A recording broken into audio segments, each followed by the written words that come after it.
Hi! Hi guys, Johannes here. Hindi ko alam kung saan ako mag-uumpisa ngayon and to be honest, siguro pang 10 na hi guys na ito na ginawa ko. Kasi hindi ko talaga alam kung anong sasabihin ko, saan ako mag-uumpisa, ano ang ikukwento ko sa inyo, no?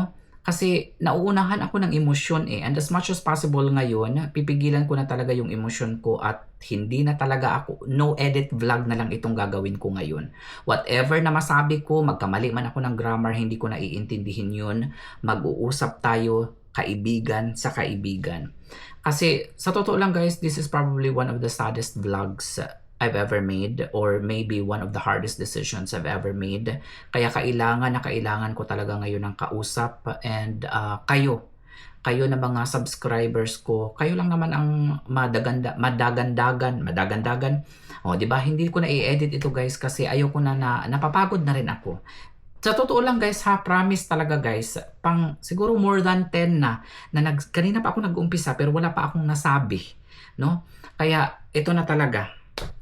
Kailangan ko talaga ang tulong ninyo ngayon guys and bago tayo mag-umpisa, pwede po bang makisuyo or ano tawag dyan, magmakaawa. Hindi naman magmakaawa yung term. Humingi ng pabor po sa inyo na sana ma-like po ninyo ang video natin, ma-share po ninyo, or makapag-subscribe kayo kung hindi pa po kayo nakapag-subscribe sa aking channel. At panoorin po ninyo ang video natin hanggang sa dulo guys dahil malaking tulong po talaga ito guys sa financial na pinagdadaanan po ng aming pamilya sa ngayon. Kaya hopefully guys sana maka-like kayo, share and subscribe. Kailangan ko talaga ang tulong ninyo ngayon. Nagdadalawang isip kasi talaga ako guys kung uuwi na ba talaga ako ng Pilipinas sa ngayon or hihintayin ko pa ang June. Naikwento ko na ata ito sa inyo nung nakaraan guys na uuwi ako ng June 19, di ba? Magku-cruise kami ni John muna ng June 12 to 19. And then, sa last day ng cruise namin is uwi po kami ng Pilipinas and napakita ko na po sa inyo sa previous vlog ko na nakakuha na po tayo ng ticket. Actually, set na lahat guys until something happened. May hindi po magandang nangyari po sa papa ko. Yun po ang ikukwento ko po sa inyo ngayon. And, the reason bakit nag-vlog po ako ngayon is gusto kong makuha ang opinion po ninyo. Gusto ko pong makahingi ng advice mula sa inyo kung ano ang magandang gawin. Kasi sa totoo lang guys, kahit si Jan nahihirapan din sa pagdesisyon.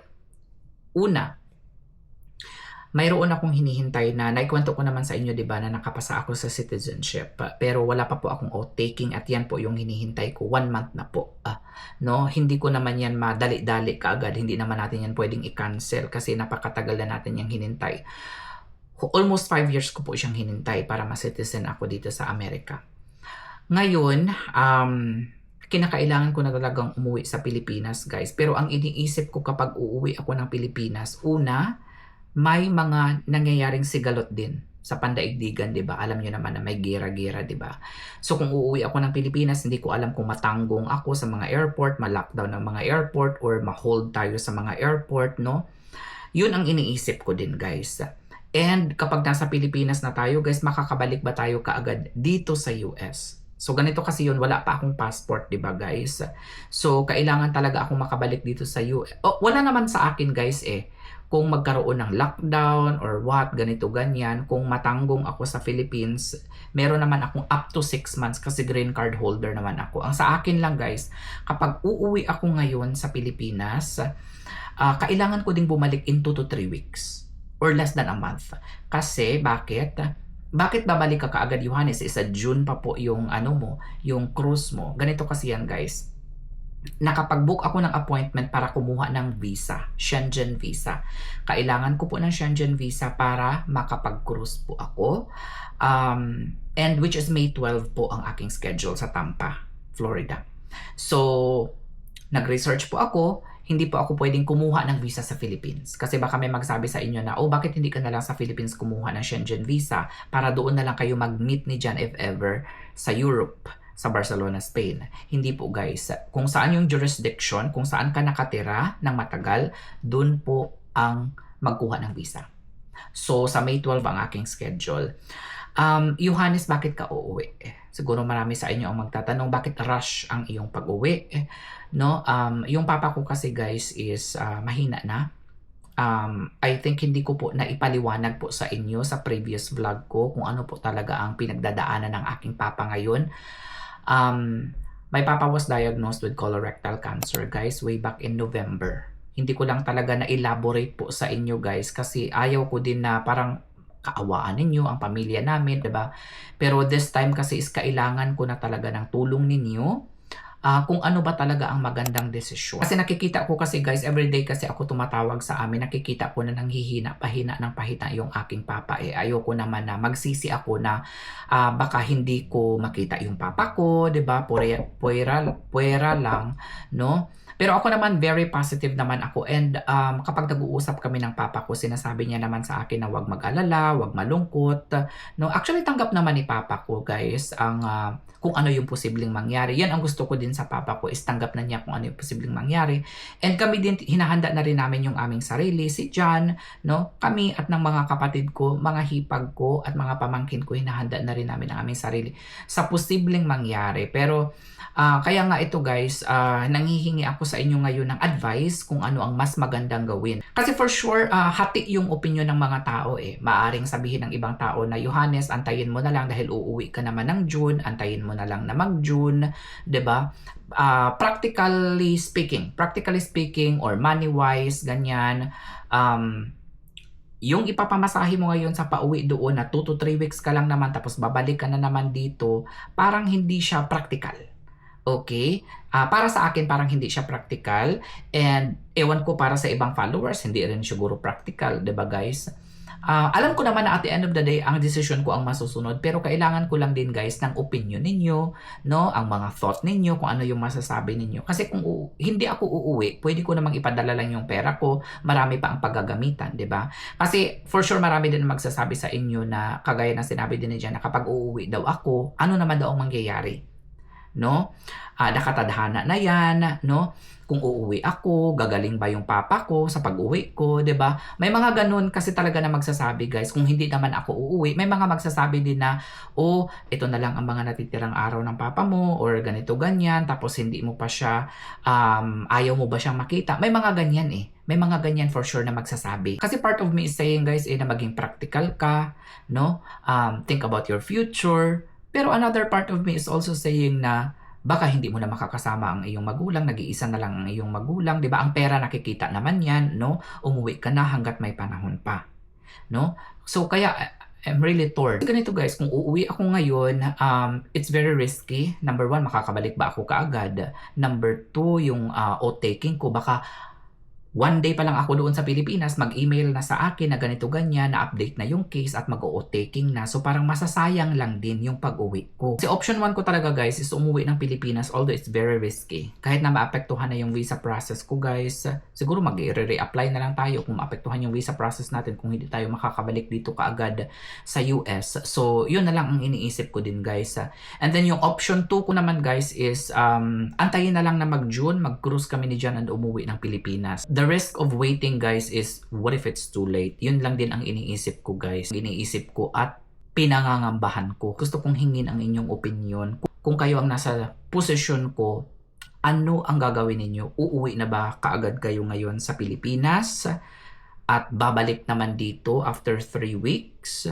Or wait na lang until June, mag-cruise and then uwi ng Pilipinas. So kung kayo ang tatanungin guys, kung kayo ang nasa sitwasyon ko, ano ang inyong gagawin? I really need your perspective guys sa panahon ngayon kasi kung ako lang talaga ang magdedesisyon, parang yung isip ko at yung puso ko, parang hindi sila nag-a-agree sa isa't isa. Kaya gusto ko sanang makabasa, no, mula sa inyo ng inyong mga opinion, ng inyong mga advice sa akin. O Johannes, ganito ang gagawin mo, mas mabuting ganito ang gawin mo. Mas maganda din guys na mayroon pong mga magbigay, no, ng suggestion, no, kung ano yung nararapat na gawin. Alam niyo guys, nagpapasalamat talaga ako sa aking mga kapatid, no. Ako kasi naman guys is sinabi ko naman sa papa ko guys na nandito lang ako anytime kung kailangan niya, kasi matigas din kasi yung ulo ng papa ko eh. Ayaw din niya magpa-doktor. Sinabi ko na sa kanya noong nakaraan na magpa-surgery siya kasi as per advice ng doktor, i-colonoscopy siya and then surgery kasi nag-metastasize, kumalat po yung cancer sa kanyang iba pang organs. Kaya in-advise ng doktor na magpa-chemotherapy or what. Pero as per advice din kasi ng doktor guys, sa amin since stage 4 na siya, parang palliative care lang ibibigay sa papa ko. Hindi talaga 100% na makukure kasi nga kumalat mo yung cancer sa kanyang katawan. Sabi din kasi ng doktor, na ipaliwanag din sa amin na minsan kakaumpisa pa lang ng chemotherapy, minsan hindi na po nakakayanan ng pasyente, especially pag matanda na. So yun din ang iniisip ng papa ko na baka masayang lang, ganito, ganyan. Pero sinabi ko sa papa ko guys, hindi ako nagkulang sa papa ko kasi sinabi ko sa kanya na ayoko na masisi balang araw. Kasi for sure may mga kamag-anak tayo na makapagsabi na bakit hindi pinadoktor yung aking papa. Guys, nakausap ko po ang aking papa, nag-usap po kami ng aming pamilya, and I think sa mga desisyon na ganyan guys is ang pasyente po ang magdedesisyon, and ang desisyon po ng papa ko is hindi na talaga siya magpa-doktor. Parang nangyari ulit ito guys kasi nung panahon na nagkasakit yung mama ko kasi namatay din siya sa cancer, cervical cancer. Nung panahon kasi na yun guys is walang-wala ako. And then sinabi ko na kapag mayroon kayong pinagdadaanan, masakit sa inyong mga katawan or what na parang feeling nyo hindi normal na nararamdaman ninyo, sabihin nyo kaagad sa akin. Kagaya ng kapatid ko, for example, inuubo siya ng matagal na, pina-check up ko kasi baka kung ano na, tapos yung isa ko naman nahipag, matagal din nawala yung kanyang hilanat or ubo, ganyan, tapos pina-check up ko sila kasi ayoko na, darating ang panahon na it's too late na. No? Kaya yun, alam nyo guys, nung nag-usap kami ng papa ko, sabi ko talaga sa kanya, bakit ngayon mo lang sinabi? Kasi makikita nyo talaga guys ang pagbagsak ng katawan ng aking papa. Alam mo, si Jan, napansin na niya yan last year pa, nung umuwi kami ng Pilipinas, nagbakasyon kami, napansin niya na parang bumagsak ang katawan ng papa ko. Hindi naman siya nagda-diet. Iba naman yung bumagsak ng katawan dahil hindi nagda-diet or what, ganito, ganyan, no? Yung papa ko talaga is kain ng kain naman. No? And then napapansin niya kasi guys, ang symptoms niya kasi guys is palagi siyang nalilibang, na malibang ba, like more than 10 times a day. So yun na pala yun, and then nalibang na pala siya ng dugo nung time na yun.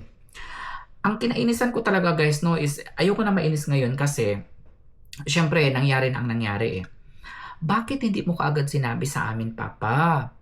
No? Alam mo, pag nakausap ko yan, hindi ko na inuulit-ulit sa kanya guys kasi ayoko naman na parang ma-stress din siya, ma-depress siya, no? Na parang sinisisi tuloy siya na bakit ganun. Kasi hindi naman natin alam kung ano iniisip din ng ating parents no? Irespeto na lang natin. Pero kasi talaga guys, no, kung kayo nasa sitwasyon ko, parang mainis din kayo. Kasi palaging pinaulit-ulit ko talaga yan sa kanya. Pag may hindi kayo magandang nararamdaman sa katawan ninyo, sabihin ninyo kaagad sa akin before it's too late. So ayan. So, pero ayoko na guys kasi ayoko nang i-open up ito sa kay papa na ganito ganyan, no? Kasi ayoko na masad siya Ang importante ngayon is alagaan natin ang ating papa. Hindi natin alam kung hanggang kailan ang buhay ng ating parents, no? So hanggat nandyan pa sila, ibigay natin, itodo natin. Pero alam niyo, ang pinagawa namin sa kanya ngayon guys is pinag-keto diet namin siya. No rice, no sweets, strictly talaga. And pinamonitor ko siya sa aking hipag. And nagpapasalamat ako sa mga hipag ko guys na nandyan sila para sa papa ko. Ever since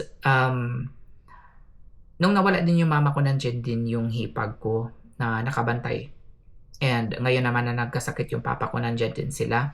Nakatutok sa kanila. Kaya maraming salamat. Hindi ko talaga yan makakalimutan sa inyo. And tatanawin ko talaga yung utang na loob ang ginagawa ninyo para sa papa ko. Wala talaga yung guys, walang kondisyon. Unconditional love talaga. Alam nyo, meron yan silang hindi pagkakaintindihan, no? Wala namang perfect na family no? Alam ko yan, kahit nawala ako doon, alam ko, naririnig ko, no, ang mga pinagdadaanan nila, no, minsan nagbabangayan, ganito, ganyan, yung papa ko kasi mahilig uminom yung papa ko minsan, nakakapagsalita ng masasakit na salita, no, sa aking hipag, no, sa aking mga kapatid, pero nagpapasalamat din ako na sa panahon ngayon is, hindi na nila inisip yun Ang iniisip nila ngayon is matulungan yung papa ko, no, kaya nagpapasalamat ako na hindi nila dinidibdib no? Yung mga sinasabi ng papa ko noon at tinutulungan nila ako ngayon. Ako kasi guys, ang magagawa ko lang is since nasa malayo ako is makapagbigay lang sa kanila ng pinansyal kung ano ang pangangailangan. Kaya nagdodoble triple kayod ako dito guys para lang maitustos, no? Sa mga bills, sa mga ganito ganyan. Kaya nagpapasalamat talaga ako guys na nandoon. Malaking tulong talaga ang aking mga hipag, ang aking mga kapatid, no, sa pagbantay sa aking papa. So ayun lang guys, hindi ko napapahabain ito guys, no, kasi baka ma-bored naman kayo. Pero gusto ko lang magpasalamat sa lahat po ng nakaabot sa portion ng video na ito, sa part ng video na ito, at tinapos po talaga ang video natin. Maraming salamat talaga sa inyo guys. Hindi ko alam kung paano kayo papasalamatan guys, no, pero from the bottom of my heart, thank you very much. And seryoso talaga ako guys ha. Seryoso ako na kailangan ko po ng inyong tulong sa pamamagitan ng pagbigay po sa akin ng advice kung ano ang mas magandang gawin. At kung ano po yung mas sa tingin ko is mas nakararami, majority, kung ano yung pag-iisipan ko. At yun, baka uwi po tayo agad-agad.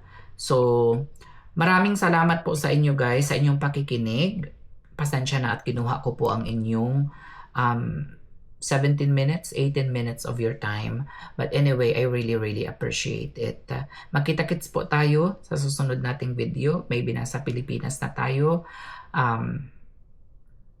Please pray for my papa. Thank you very much.